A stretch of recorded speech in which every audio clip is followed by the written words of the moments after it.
are attributed to local transmission. Harare has the highest number of cases, with 2,532, followed by Bulawayo with 1,271. Cabinet regrets to inform the nation that deaths due to COVID-19 are now 202. Recoveries, on the other hand, increased to 5,043 from the previously recorded 4,525, while active cases increased to 1,150. Cabinet acknowledged that despite the surge in positive local cases, the majority of the cases of local transmissions are mild to moderate, with a recovery rate of about 80%. Most of these cases are being managed at home and in isolation facilities.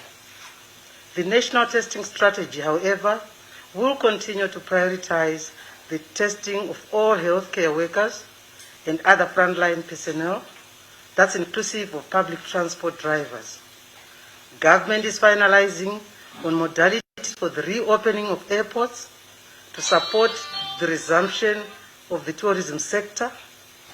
The plan is to start with the resumption of domestic flights and then move to international flights. Cabinet approved the resumption of the rest of tourism operations, including boat operations. Regarding primary and secondary education, Cabinet notes that based on an ongoing consultations with relevant stakeholders in that sector, the Ministry is continuing with its preparations for the reopening of schools for the end of year 2020 final examination classes. 15 stakeholders have submitted their inputs, and another 9 are expected to make their submissions shortly. Among those that were invited for inputs on the reopening of schools are the following: the Zimbabwe Visually Impaired Teachers Union, and 9 other teachers' unions, then the Parliamentary Portfolio Committee on Education, then the Association of Schools Development Committees, the Independent Colleges in Zimbabwe, the Private Schools Association of Zimbabwe, and the Association of Trust Schools. The schools' opening dates are scheduled for 14th September 2020 for Cambridge examination classes and 28th September 2020 for ZIMSEC examination classes. Cabinet approved that the ZIMSEC examinations should start on 1st December 2020. The Ministry of Primary and Secondary Education is working closely with other ministries and stakeholders to guarantee the safety of pupils and staff during the examinations period. Standard operating procedures have been distributed to all schools. Then Cabinet received principles of the Zimbabwe Youth Bill. Cabinet approved the principles of the Zimbabwe Youth Bill as presented by the Minister of Youth, Sports, Arts and Recreation, Honorable Kirsty Coventry. She indicated that the current legislation on the youth provides only for the Zimbabwe Youth Council and is silent on all other aspects of the youth. The objective of the proposed bill is thus to have an all-encompassing legislation that addresses all sectors, areas of the youth, align it to the Constitution, as well as the domestication of the United Nations Convention on the Rights of the Child and the SADC Declaration on Youth Development and Empowerment. The bill will provide for, among others, the empowerment of the youth and their indispensable contributions to sustainable progress and change, then the mechanisms for active and meaningful participation of youth in nation building by mainstreaming them in social, economic, and political spaces, and also the establishment of youth focal desks in all government ministries and departments at all levels. Then Cabinet also received a report on season rainfall forecast for Zimbabwe. The Minister of Environment, Climate, Tourism and Environment, Honorable Yovu, briefed Cabinet on the 2020-2021 season rainfall forecast for Zimbabwe. The forecast, which is a product of the annual National Climate Outlook Forum, NACOF, convened by the Meteorological Services Department of Zimbabwe, MSD, is used by multi-sectoral stakeholders as a planning tool, since weather and climate information is invaluable to all sectors of the economy. Cabinet adopted the Minister's report, which pointed to an improved rainfall pattern for the season. The forecast is for total cumulative seasonal rainfall amounts and seasonal rainfall predictions, which will be updated on a monthly basis beginning end of October. Further details relating to the region-specific outlook will be given by the relevant department. I want to thank you for listening. That's the post-briefing. Thank you, Honorable Chair. Now we come to the time when we give the opportunity to members of the media to pose any questions on the issues which were presented to you. Who wants to start the ball rolling? Yes, sir. My name is Blessed Mhlanga from Heart and Soul TV and Radio and Newsday. Minister, I wanted to find out, you said that Cabinet agreed on a plan to open airports for tourism, and you started local and then go out. What is the status of borders? Is it just opening of airports, or you're going to be opening all ports of entry when we then decide, or the government then decides to open for international tourist arrival? And I also wanted clarity still on that aspect, that as we prepare to receive foreigners, COVID regulations in the country, what level are we going to be, and what other relaxations? For instance, bottle stores are still closed, beer halls and the like. So are these going to be opened before we start accepting international visitors into the country? And or to the Minister of Primary Education, I did not hear any issue concerning Progressive Teachers Union and ZIMTA in terms of consultation when you read out the list of the people that are being consulted. What does that speak to? Are these people not supposed to be consulted, or their input is negligible? Thank you.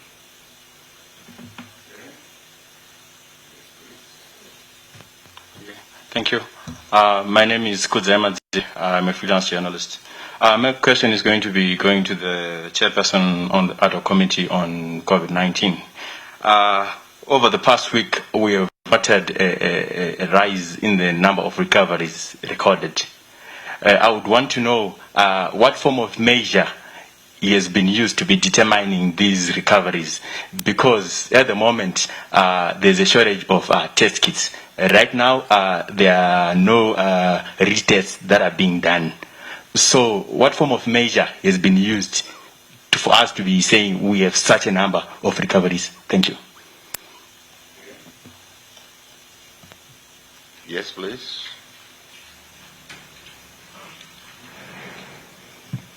My name is John Kasim, Channel Africa, SABC. Follow up to my friend who was just asked the question on the testing. We hear that the test kits are in short supply. So I just wanted to find out whether you can give us a clear picture on what is it that is in short supply. Are they just the reagents or everything? And how much test kits are you expecting at least to get back to your feet? The second one is to the Minister of Tourism. Now that we are reopening the flights, maybe domestic, for the start, can you just maybe shed more light on the recent incident that took place in Wange? We hear that 11 elephants died. Tests have been conducted, suspected anthrax, but no one has said more apart from that on that issue. maybe can you just give an explanation of what is really happening since the tourism and wildlife sector is now opening, so that at least people would know what is taking place.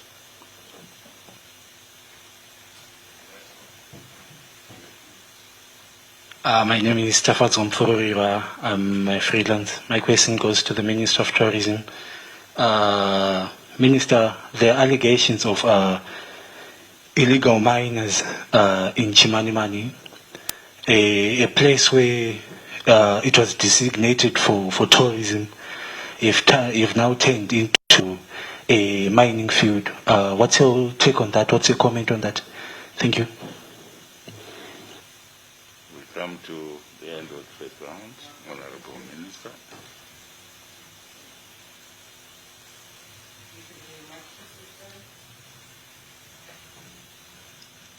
Thank you very much all for your very good questions, and Blessed Mhlanga, heart and soul. The question is actually on tourism.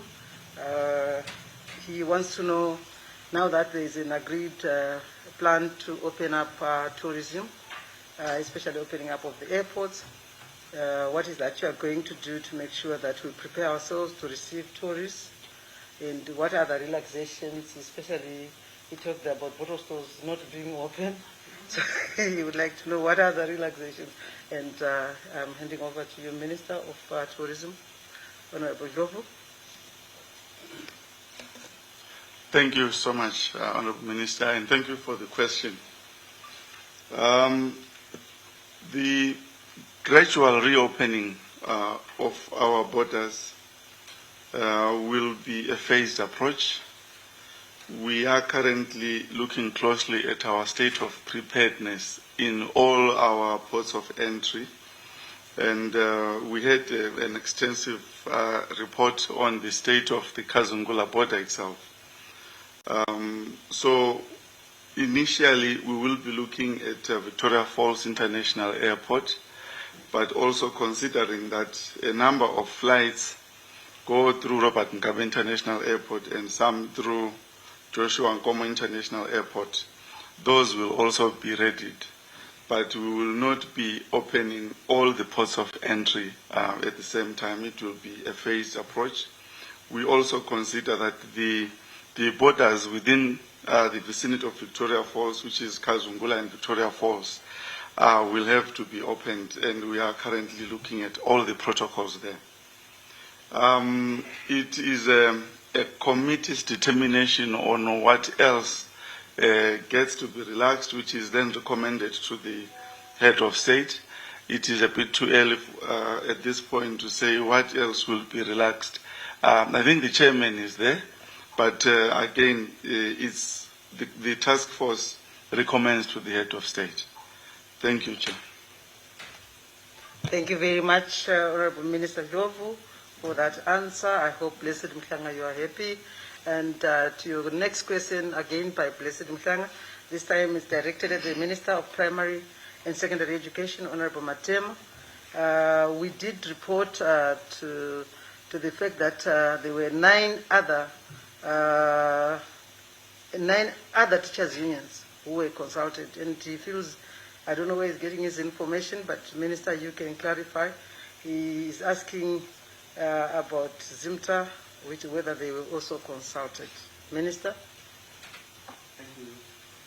Thank you, Honorable Chair. Thank you, Blessed. Yes, indeed, we have more than 9 teachers' unions in Zimbabwe, and we consult all of them. The biggest of them all is ZIMTA. We consult ZIMTA, we consult even the Progressive Teachers Union. There's no union that is left behind, and they are all important. That is why they were formed. So we consult everybody in the Ministry of Primary and Secondary Education, including all our trade unions. Thank you. Thank you very much, Honorable Minister Matema, for that. Kudzai, and then I go next to Kudzai Madzire. And he's a freelance, and the question is directed to the chairperson of the COVID-19 task force, Honorable Muchinguri-Kashiri. And the question is saying, over the past weeks, he says we've noted increase, and yes, there is increase of number of rate of recoveries, almost about 80%. And he then says there is information that there are not enough tests. So his question is, what form of measures are being used to actually come up with those figures? Honorable Minister, and I was thinking maybe you can tie it together with John Customs, because it's almost related, where he was talking about the shortage of test kits, and he would like to know if you are able to tell them what is in short supply and how much do you expect to receive in the nearest future. Honorable Minister. Thank you, Honorable Minister of Information. I will start with the question by Mr. Madzire, where he wants an explanation on what methods we are using to determine recoveries, which have been increasing in the past week. Let me say that in the Ministry of Health, we do have surveillance and also management teams which do follow up and undertake surveillance whenever we test and establish that people are positive. These surveillance teams are found at district, provincial, and at national level. This system is a system which, on a weekly basis, our command centers receive reports which they feed into the task force. So we are very satisfied that these teams and systems that we have put in place do provide these statistics which are checked, assessed, and also we ensure that the test kits are distributed at the district centers. All the data which is collected is what we provide to you on a weekly basis. The second issue is the shortage of test kits. Yes, there is a shortage of test kits. We have done already PCR and also rapid tests in the tune of more than 200,000 so far. We agree that we do have some serious shortage of these test kits, and I want to report with confidence that already 220 test kits are on order. We were informed yesterday at our ministerial meeting by the resource committee that already $20 million was released to the Ministry of Health, and we are hoping that with that injection, these are test kits which are already available on the local market, and we are confident that with the release of these test kits, we should see an increased activity in terms of testing kits. Let me also emphasize that we are expecting the Ministry of Higher Education to continue producing PPEs in terms of the masks, in terms of sanitizers, but also to emphasize that we are having much more sanitizers that are produced locally and much less of the face masks, particularly the 3-ply. But the good news is that a lot of research already has been done by our universities, and we are very happy that they are almost through with the production of the 3-ply masks, and also that they have embarked on serious research to produce swabs, the testing swabs, and we were briefed also that they are at an advanced stage.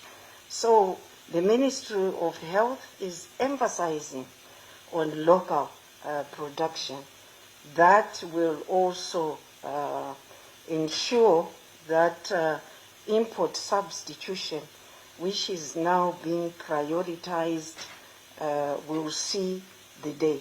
So yes, we have these shortages in these areas, but government is making every effort. And I want to also say the private sector has come in handy.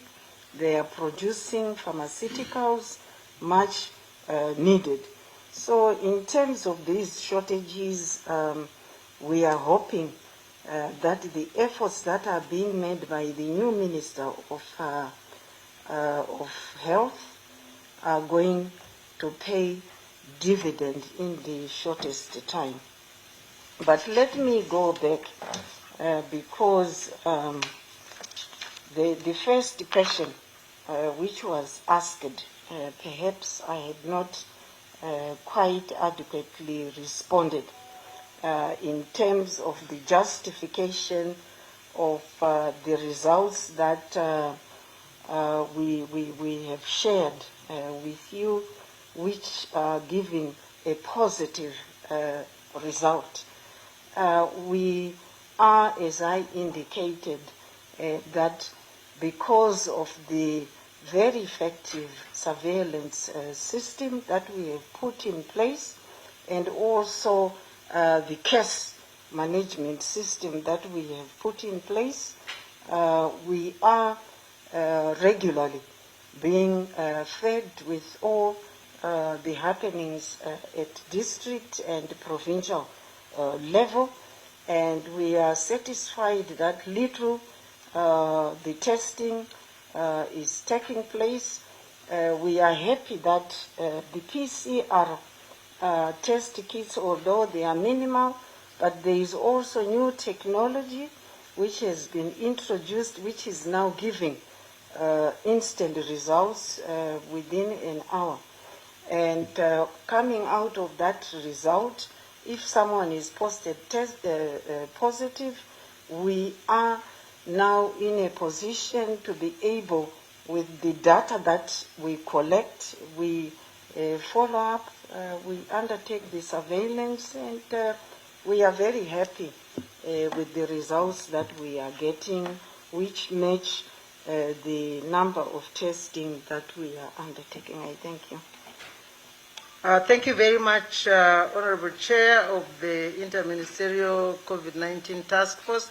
I think Kudzai Madziri, you are happy with that comprehensive answer. I then move on to the last of the questions, Chief Secretary, and the last two shows excitement about the resumption of tourism activities, and the two questions are directed to you, Honorable Yovu. The first one was from Kasim, and he just wondered if you could shed more light on the incident that happened in Hwange. I don't know whether that was discussed in Cabinet, but since we are excited about the opening up of tourism, I think you can tackle that one.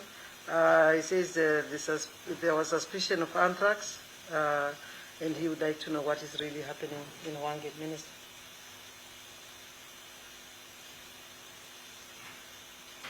Thank you so much. And thank you for the question, Kasim. This is a very disturbing development which is happening in the Wange area. We have in fact lost now up to 22. Our teams were on the ground today. They used some drones to reach out to other areas, and there were 6 more elephants that were found dead. We have got teams also of scientists who have already collected samples to try and understand what could be the cause of death. What I can say so far is that anthrax has been ruled out, but it will take some bit of time for them to have conclusive results on what is the real cause.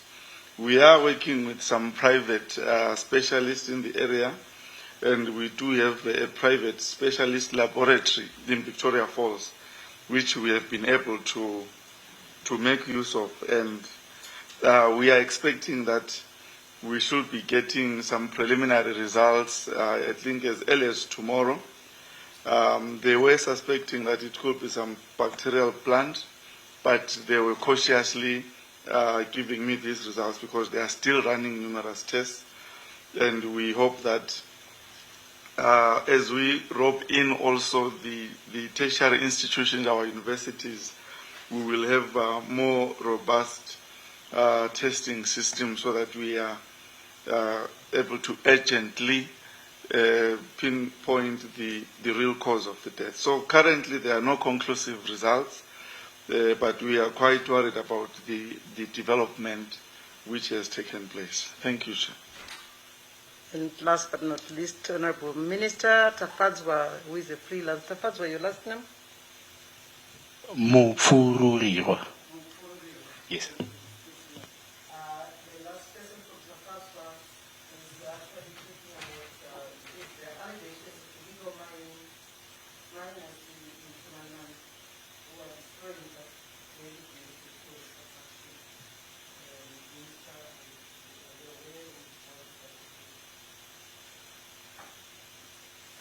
Thank you so much. And I know the Minister is also aware of it. You can tell with the passion she is talking about it.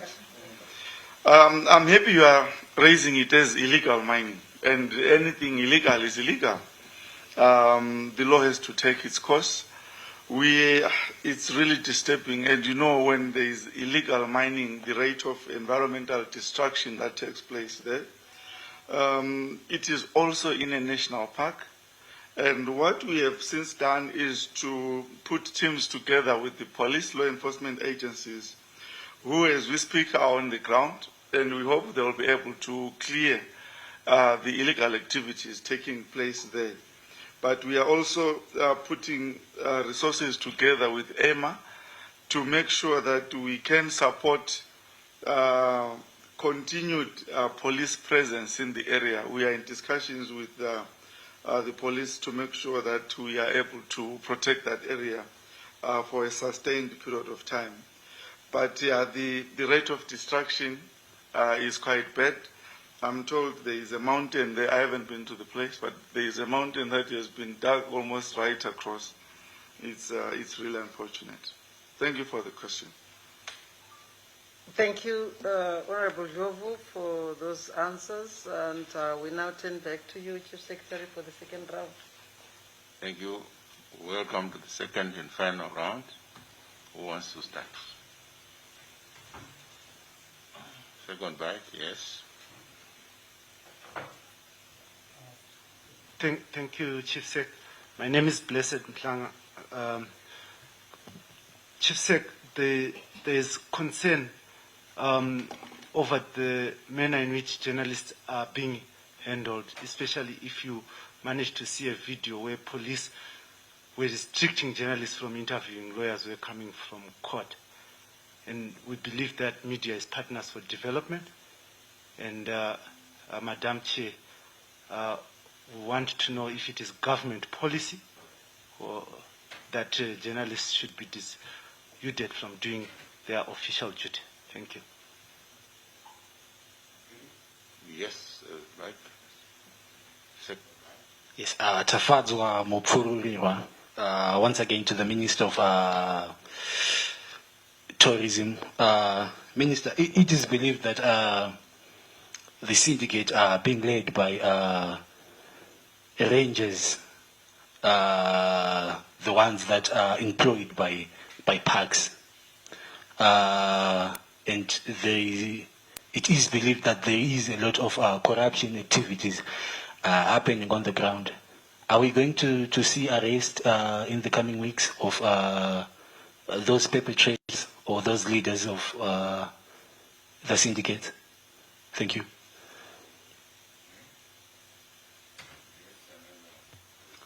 Okay, I'm Kudzemadzi. I'm going to be going back to the Honorable Chair of the Ad hoc Committee on COVID. It's a follow-up question on my first question in regard to recoveries. You said there are teams which are on the ground at district and provincial level. It seems like what's happening on the ground and what is reported, there are two different things. Because on the ground, I've been a COVID patient. There isn't anything like that that's happening. So I would want to know that which measures are you putting in place so that the guys who are on the ground actually give you something that is accurate? Thank you. Last one. Yes, please.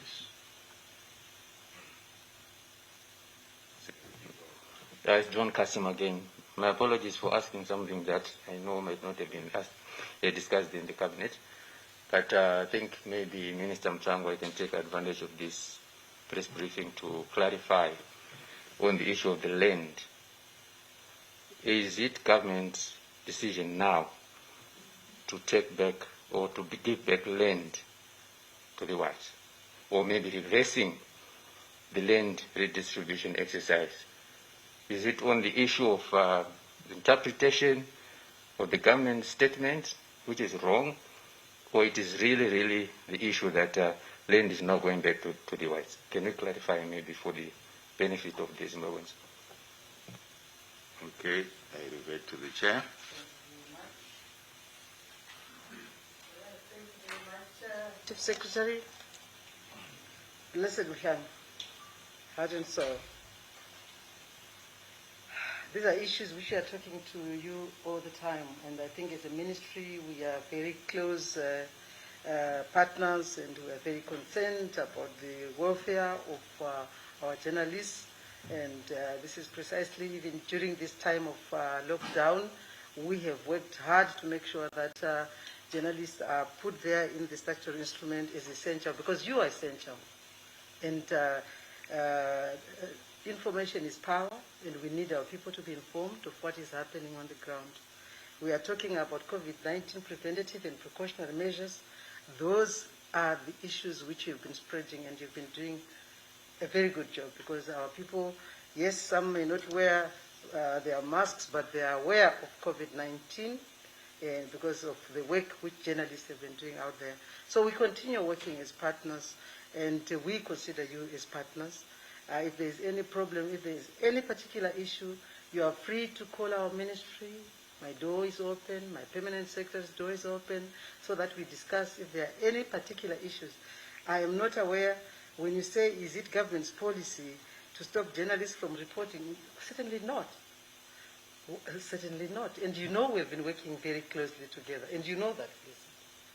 So, I mean, if there are any particular issues, please feel free, come to the ministry, let's look at it. Thank you. Then Tafadzwa, Tafadzwa, I know, I'm trying to get your name. But next time I'll get it. Mufururi. Mufururi, yes. This Tafadzwa is back again. He's back. Tafadzwa is back to the Minister of Tourism and Environment and Climate. It is about the issue, he's concerned about what is happening in Wange, and he's actually talking about in Chimanimani, yes. Yeah, I wanted to just make you feel that I don't just look at Chimanimani, I also look at Wange. And he's concerned about, he says there are syndicates of rangers there, and a lot of corruption on the ground. And his question was, are we going to see arrests in the nearest future? Minister? Thank you, Tafazo, for the question. I don't know if there is a syndicate of rangers, but it's possible you know more than me or someone knows more than me.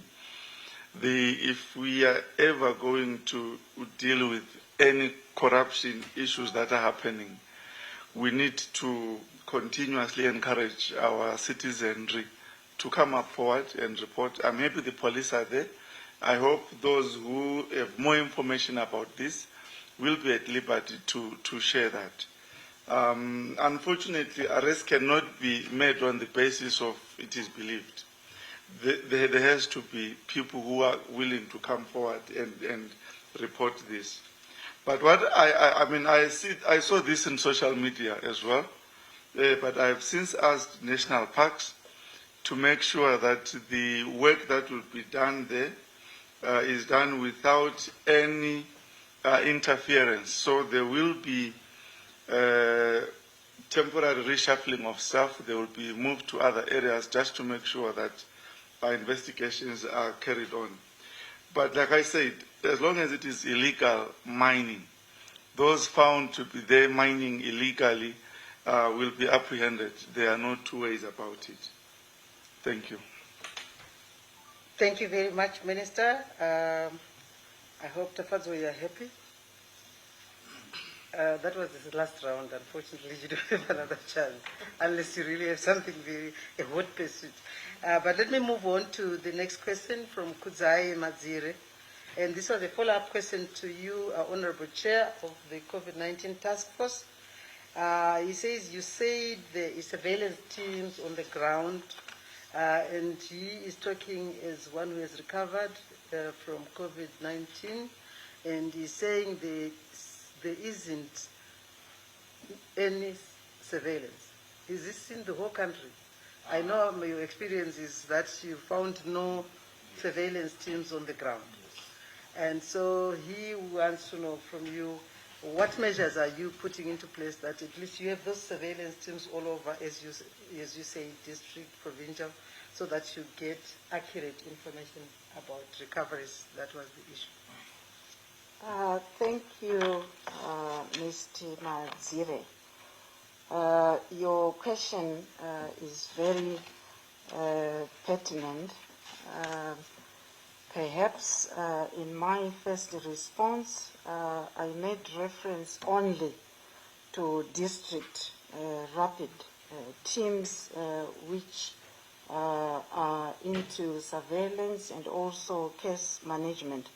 I do appreciate that he might have been missed, but the measures that the Ministry of Health have put in place is to introduce at village level healthcare workers who are also now doing surveillance and also case management. We were briefed that these are under training for them to be able to appreciate their functions and also to ensure that they are mobile, they reach out as much as possible. So we are hoping that with these new measures that have been put in place, we will begin now to see information filtering in, improving our efficiency in the collection of data. I thank you. Thank you very much, Honorable Minister Muchinguri-Kashiri, and Chairperson of the Task Force on COVID-19.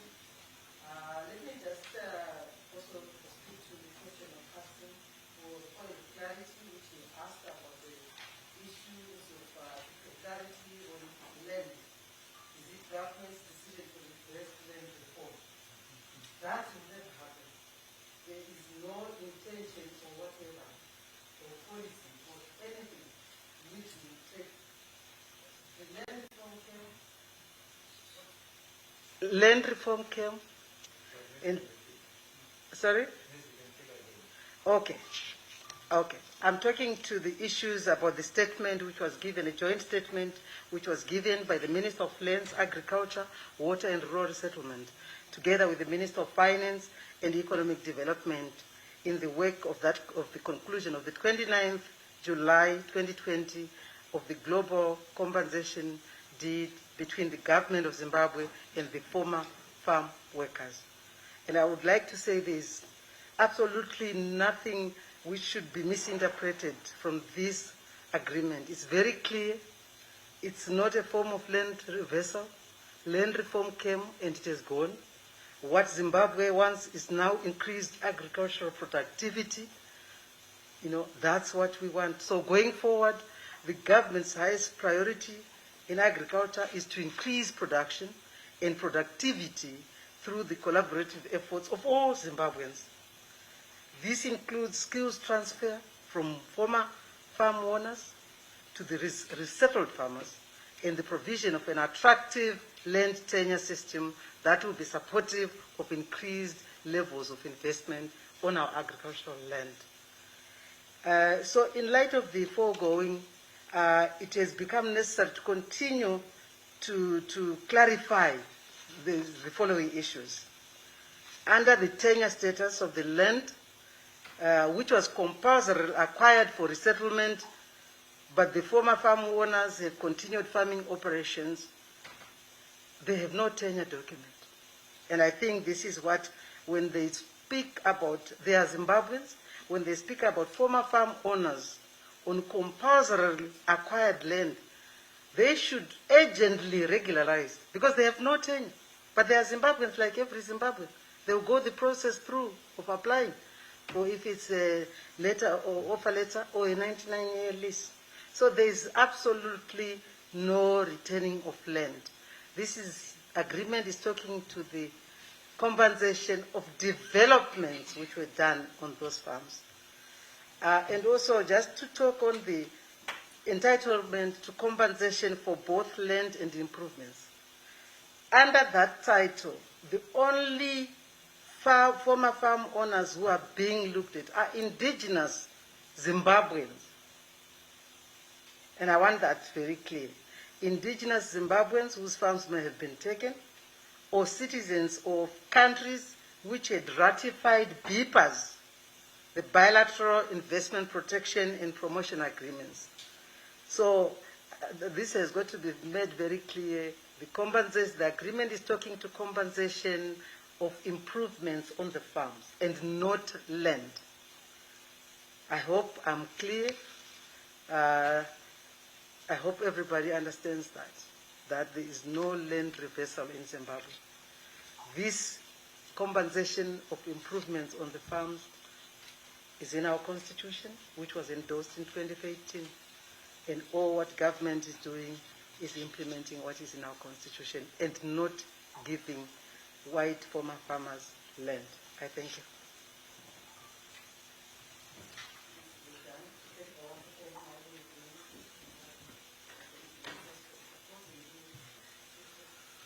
Very much. Let me add to thank members of the media and your chair and the honorable ministers. So we come to the end of this briefing. Thank you.